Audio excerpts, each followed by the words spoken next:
Want a good definition of U.S. fail? Well, here it is.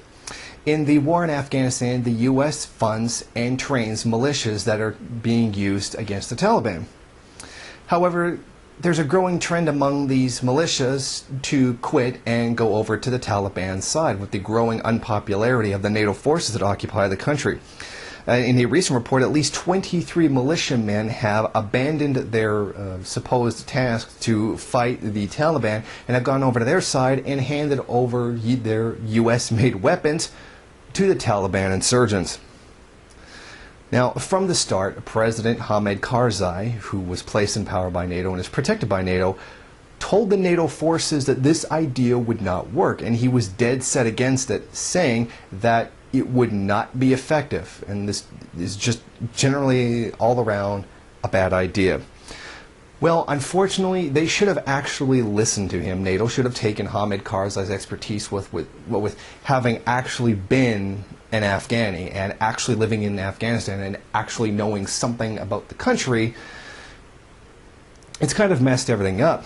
It's now been reported that these militiamen have started to take the training and weapons and rob local people. It really can't get much worse for the NATO forces at this point. They can't even keep their own trained soldiers who are supposed to be fighting on their side, the Afghan contingent, from turning around and betraying them and then going around robbing people, which even the Taliban does to a limited degree. Now, this war began in October 2001, and despite having thrown the Taliban out of power, they still remain a serious force within the nation that does have a majority of support from the population. And even then, not really much in the way of security can be presented in the country, with still 130,000 US-led troops still occupying.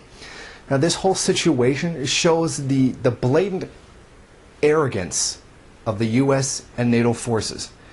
They completely dismissed Hamid Karzai's recommendation, saying, no, this is a bad idea, it's not going to work. Instead of listening to him, they put pressure on his government and put pressure on him to go ahead and approve the matter and say it was a good idea. When clearly, they should never have listened, they should have listened to him from the beginning. This shows that the occupying forces are so arrogant that they will not listen to the wisdom of the people who have already lived there. This goes very much along the entire imperialist line.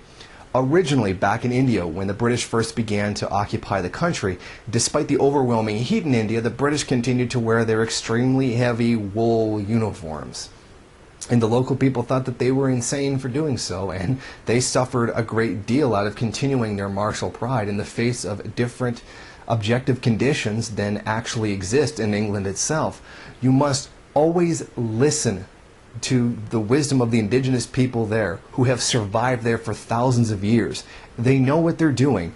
They know their own people, and nothing short of imperialist arrogance would cause you to do otherwise.